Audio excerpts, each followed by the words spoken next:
प्रयत्न करण्यात आला. अतिशय असंवेदनशील हे सरकार आहे आणि हे सगळं पूर्ण अपयश हे सरकारचं आहेच, पण त्याच्यात गृह मंत्रालयाचं जास्त आहे. त्याच्यामुळे या राज्याच्या गृहमंत्र्यांनी तातडीने राजीनामा दिला पाहिजे. एक मुद्दा असा आहे की अजितदादांचे आमदार सुद्धा आंदोलन करताना दिसत आहेत.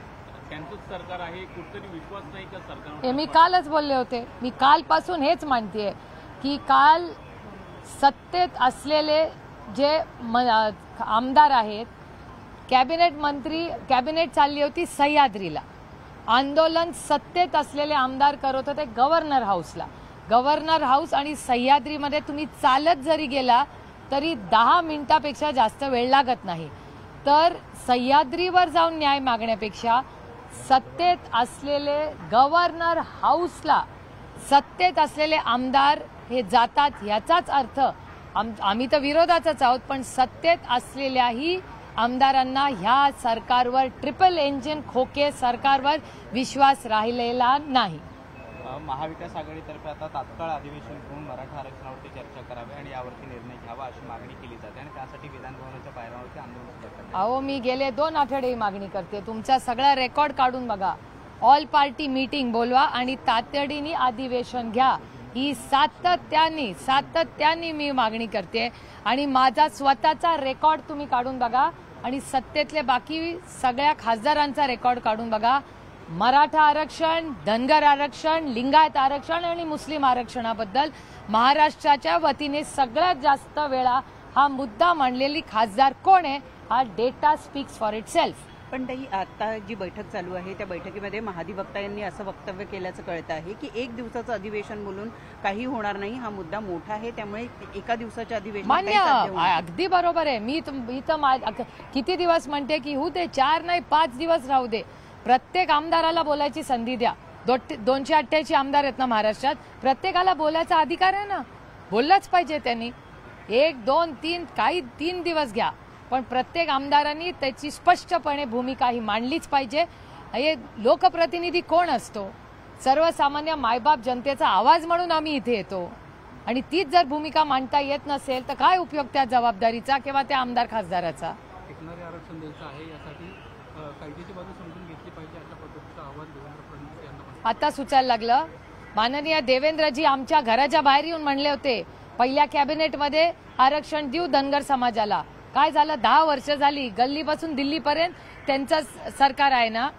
मराठा समाजाला 30 दिवसात, आज जरांगे पाटलांचा मनाचा मोठेपणा आहे की ते स्वतःहून म्हणले 30 दिवस नको, चला मी 10 दिवस जातो. हे मनोज जरांगे पाटलांचा दिलदारपणा होता की 10 दिवस वाढवून गेले. 40 दिवस या सरकारला दिले होते. मग हा मॅजिक नंबर 40 दिवसाचा आणला कुठून? देवेंद्र फडणवीस त्याच सरकारमध्ये आहेत ना. मग 40 दिवसाचा मॅजिक नंबर आणला कुठून?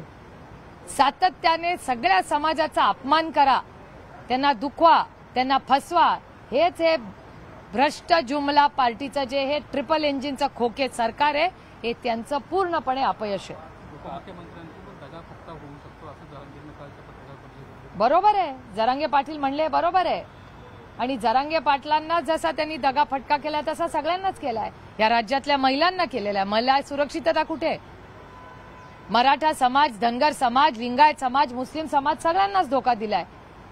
आज कोण सुरक्षित आहे या राज्यामध्ये? आणि त्याला पूर्णपणे जबाबदार या राज्याचे गृहमंत्री आहेत, कारण का सातत्याने खोटं बोलतात. कालच एका वकिलाचं पूर्णपणे स्पष्टीकरण आले.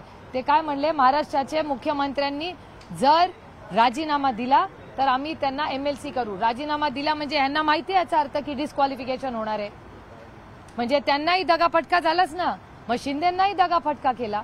यांना जर माहिती होतं डिस्क्वालिफिकेशन होणार आहे तर आधी पक्ष फोडला उद्धवजींचा, त्यानंतर आता शिंदेंना ते डिस्क्वालिफाय करणार असं हे देवेंद्र फडणवीसच म्हणतायत.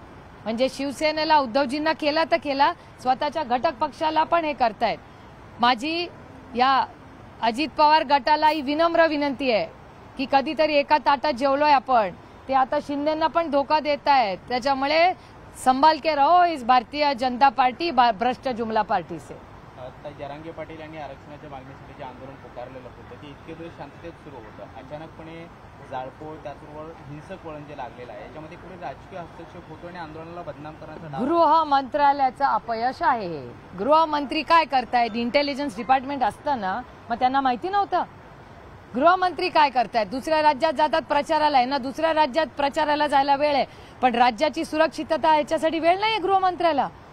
मी गेले अनेक दिवस ही मागणी करते आणि त्या मागणीवर मी ठाम आहे की या राज्याच्या गृहमंत्र्यांनी तातडीने राजीनामा दिला पाहिजे, त्याच्याशिवाय प्रश्न सुटणारच नाही. राष्ट्रवादीला टार्गेट केलं जात आहे का? ज्या पद्धतीनं बीडमध्ये सगळा प्रकार घडला त्याच्यावरून असं वाटतंय की राष्ट्रवादीला टार्गेट केलं जात आहे? नाही, राष्ट्रवादीला टार्गेट केल्याशिवाय त्यांची हेडलाईनच होत नाही.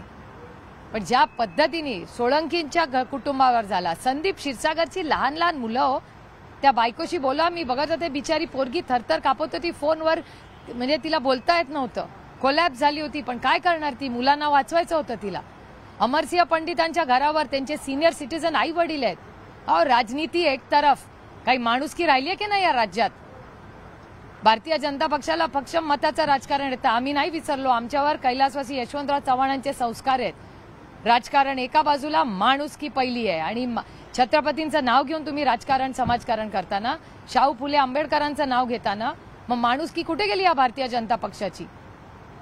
हिंदी में जानना चाहेंगे आज। मैं 1 मिनिट, मराठी होने दो पूरा. हो गया तर सरकार, राज्य सरकारने सातत्याने आकडेवारी जी आहे ती सादर केलेली आहे की आमच्याकडे 11,050 कुंडी अरे, ह्या सरकारला मी सुषमा स्वराजांचंच एक उत्तर देईन. सुषमाजी नेहमी म्हणायच्या, आंकड़ों से पेट नहीं भरता, जब भूख लगती है तब धान और नौकरी लगती है. तर ह्या सरकारला घरचा आहे रे. सुषमाजींची भाटणं आठवा. हे अरुणजी, सुषमाजी सगळे भारतीय जनता पक्षाचे वरिष्ठ नेत्यांना विसरले आहे. विसर झालाय या भारतीय जनता पक्षाला. आंकड़ों से पेट नहीं भरता मैडम.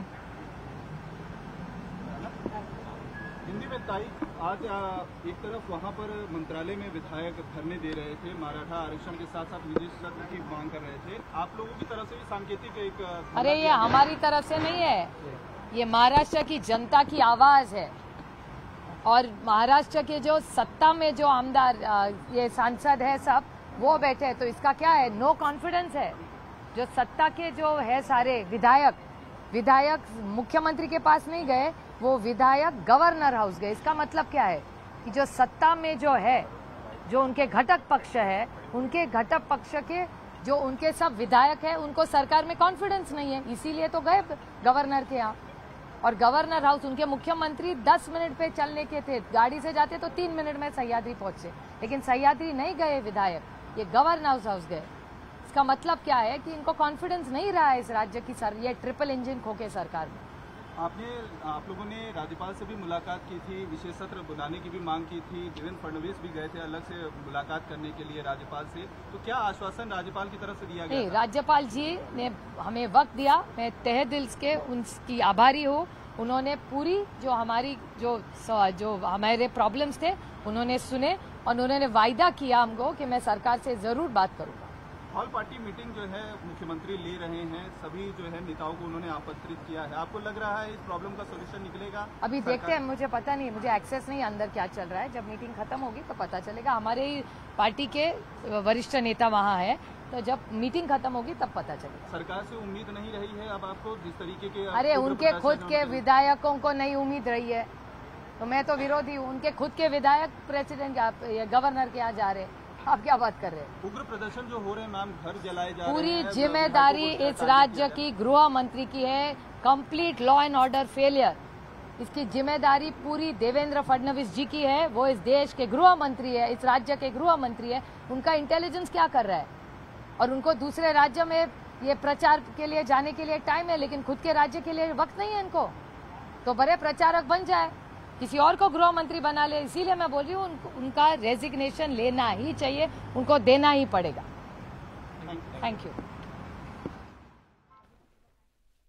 सुप्रिया सुळे यांनी माध्यमांशी बोलताना अनेक मुद्दे मांडलेले आहेत आणि खास करून त्यांच्या टीकेचा रोख हा गृहमंत्री देवेंद्र फडणवीस यांच्यावर होता. गृहमंत्र्यांनी कायदा आणि सुव्यवस्था राखण्यामध्ये अपयश त्यांना आल्याचं म्हणत देवेंद्र फडणवीसांनी राजीनामा द्यायला हवा अशी मागणी पुन्हा एकदा सुप्रिया सुळे यांनी केलेली आहे.